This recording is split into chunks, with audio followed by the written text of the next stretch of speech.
This cemetery is the final resting place of whistleblower Li Wenliang. He was a doctor in Wuhan, China, and before he died of COVID at age 34, he was one of the first people in the world who sounded the alarm about an emerging SARS-like virus. In the final weeks of his life, he became a household name and took on many roles: a victim of censorship, a patient, and to many, a hero. More than 2 years after his death, Dr. Li remains a galvanizing figure in China. His Weibo page regularly receives hundreds of comments a week and has become a place where people pay tribute and share personal stories. A government investigation concluded Dr. Li's death was a tragedy and that he should not have been reprimanded for speaking out. But a more complete picture of his medical care and his treatment by authorities has remained elusive. To fill in some of those gaps, The Times has exclusively spoken to a colleague of Dr. Li who was on the front lines of the COVID fight. He asked to remain anonymous. We're referring to him only as Dr. B. He provided a first-hand account of the decisions made during Dr. Li's final hours. 他已经抢救了2个小时了，这时候心跳都还没恢复呢，这已经是一个死人了。 We also obtained internal memos from the hospital where Dr. Li worked, as well as his medical daily progress notes and doctor's orders, verified by multiple experts and matched up with public information from Chinese media. We found no evidence his medical care was compromised. But these documents, along with Dr. B's account and expert analysis, reveal important new details about his illness and treatment. Taken together, they show how Dr. Li spent his last 39 days, going up against a deadly virus and navigating government attempts to censor him.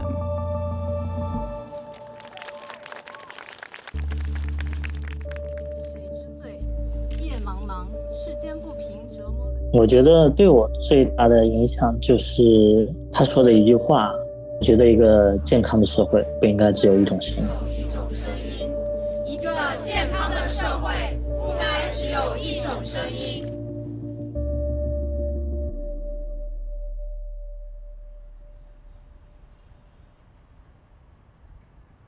Li Wenliang never set out to be a whistleblower. He was working as an ophthalmologist at Wuhan Central Hospital in late December 2019 when he started sharing information he was hearing with friends in a private group chat. Huanan Seafood and Fruit Market has 7 confirmed SARS, said one message. He also sent a photo of a virus sequencing report with the words SARS-like coronavirus. A screenshot of this group chat leaked to the public. It immediately triggered concern because the mere mention of SARS reminded people of the deadly epidemic that gripped China in 2003.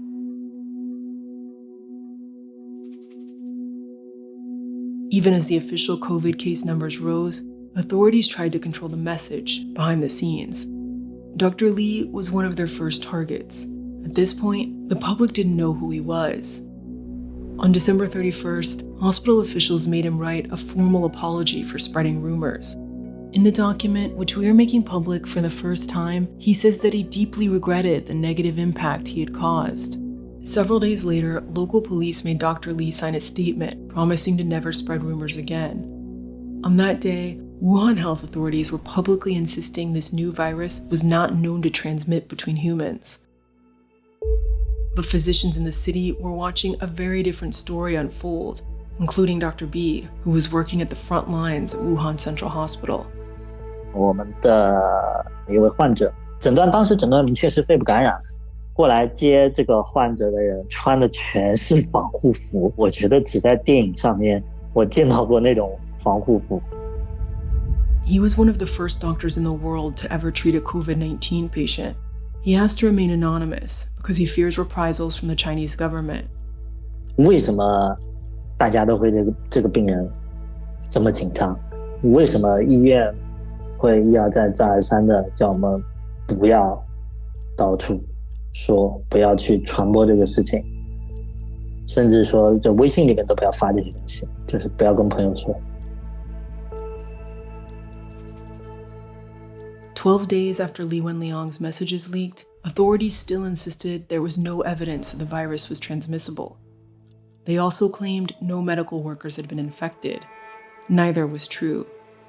收到这个消息的时候，当时有好几个医生都在骂，说这怎么可能没有人传染？急诊那么多的病例，一家人都是这个病。当时武汉市中心医院已经有医务人员感染。One of those infected medical workers was Dr. Li. By January 11th, almost 2 weeks after his messages had been leaked, he had a fever, and a CT scan showed multiple lung infections.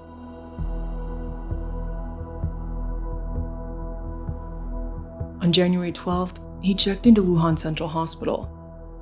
Each day, hospitals in Wuhan were seeing more people sick with COVID, but the government reported no new cases for several days. Internal memos from Wuhan Central Hospital obtained by the Times illustrate that there was a confusing process in place for hospital staffers.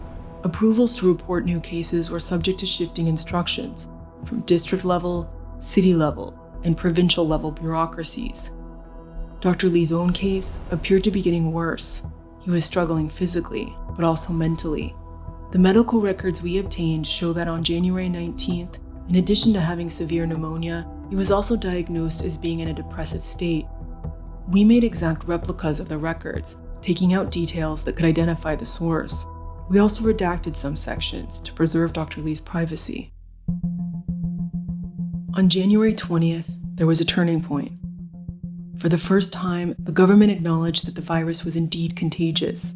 它是肯定的有人传人，而一个在武汉是有这样的肯定的一些证据。Wuhan hospitals soon became overwhelmed by the number of patients with COVID symptoms.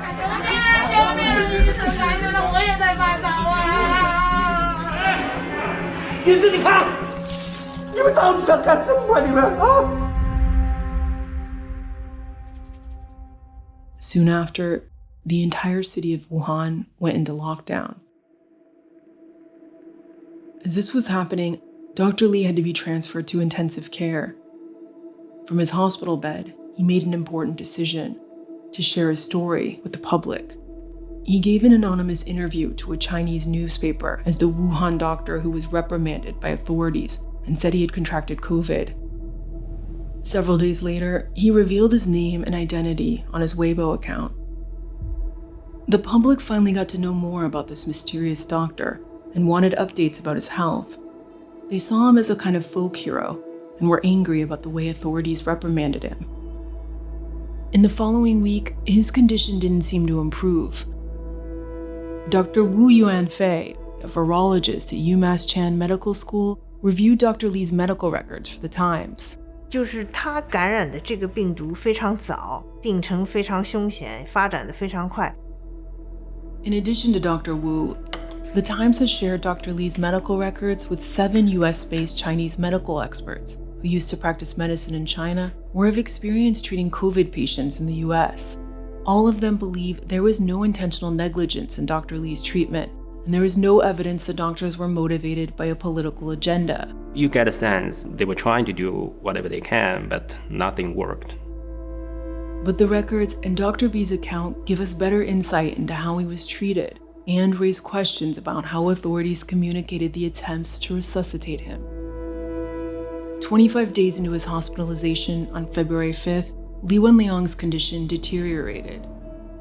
In the afternoon, the doctor's order shows they did a number of examinations to evaluate his lung and heart. By the morning of February 6th, doctors wrote in the progress notes that Li Wenliang's lungs were severely damaged, and he was at high risk of multiple organ failure. Most experts we spoke to agreed that at this point, few things could have helped him, except to immediately put him on an invasive ventilator to ease his breathing. Since you already tried a lung-invasive ventilator, the patient couldn't tolerate, and you already tried high-flow oxygen for several days, it's a time to consider intubation at that point. But Dr. Li wasn't intubated, though we don't know why. Some doctors are reluctant to intubate young patients, and sometimes the patients themselves refuse it. There is no consensus to this day on when invasive ventilators should be used on COVID patients. Dr. Li's health was about to take a turn for the worse and put the public on edge. Around 7:20 p.m., the night of February 6th, Dr. Li went into cardiac arrest. His medical team immediately started to perform CPR, and at that point followed common practice and intubated him as part of resuscitation. Shortly after his resuscitation began, Dr. Lee's medical team considered putting him on a machine called ECMO. The invasive life support system adds oxygen to the blood and has been used by some doctors as a last resort for severe COVID-19 patients. Though its effect is still debated, at the beginning of the pandemic, Chinese media portrayed ECMO as a promising treatment, and much of the public were holding out hope that there would be a miracle. Dr. B arrived around 9 p.m., about 2 hours into the resuscitation. An ECMO machine borrowed from another hospital was in the room. According to him, it was not in use. At that point, Dr. B said doctors in the intensive care ward thought that using ECMO was meaningless because Dr. Lee was already clinically dead. 按照正常流程的话，已经是可以宣告死亡了。But he said hospital administrators asked the medical team to use ECMO anyway because they wanted to signal to the public that they did everything possible to save Dr. Lee. 当时有人在旁边接电话，说领导层说继续抢救，从技术良心上讲是不该上，抢救完全是在抢救尸体，完全是在给管理层在拖时间。上 ECMO 的话，纯粹属于对尸体的一种亵渎吧。The 6 physicians we spoke to agreed it would have been too late to use ECMO. I don't think that's gonna improve the prognosis. I don't think it's gonna do anything. Dr. B left the room around midnight. He says ECMO had not been used because an instrument to perform the procedure was not available. It is unclear whether it was ultimately used after he left. There is also no indication in the doctor's orders from that night that the procedure was ever administered. But for some reason, the daily progress notes say ECMO was used. It's the only discrepancy of this kind we found in the entire medical records. A subsequent government-led investigation also concluded the procedure was performed. As the rescue efforts continued, Dr. B knew there was no hope. 我觉得李文亮医生在2月6号9点钟我见到他的时候，他就已经死掉了。An echocardiogram report from around 9:10 p.m. on February 6th corroborates Dr. B's account.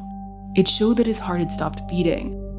Shortly after, a state-run publication called Life Times reported that Dr. Lee's time of death was 9:30 p.m.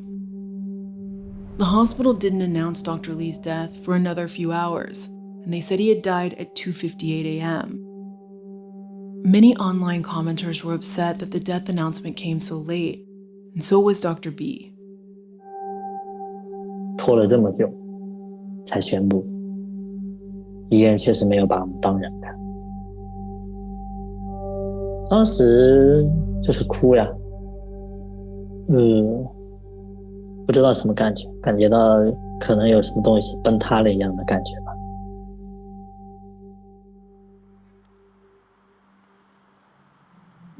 Li Wenliang's death shook the country. On Weibo, hashtags demanding freedom of speech started trending following online reports of his death. They reached millions of views. A few hours later, they had been removed by censors. To this day, the Chinese government is carefully managing conversations about Dr. Li online. They granted him an honorary burial and named him a national hero, but often punish people for commemorating him as a victim of censorship. In the 2 years since Dr. Li's death, the Chinese government has continued to conceal and revise the history of its handling of the pandemic. The Times learned that last year, at least 3 major hospitals in Wuhan, including Wuhan Central Hospital, restricted doctors' access to COVID-19 patient records from the early days of the outbreak.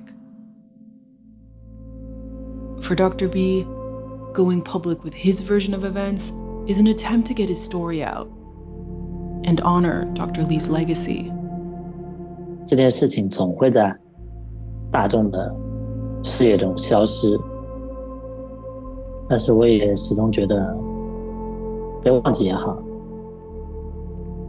总该给这个世界留下点什么。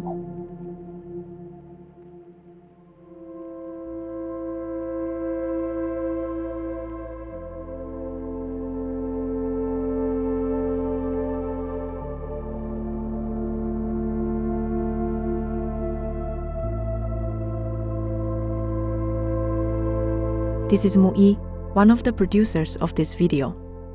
Our team spent over a year piecing together details of Dr. Li Wenliang's final days.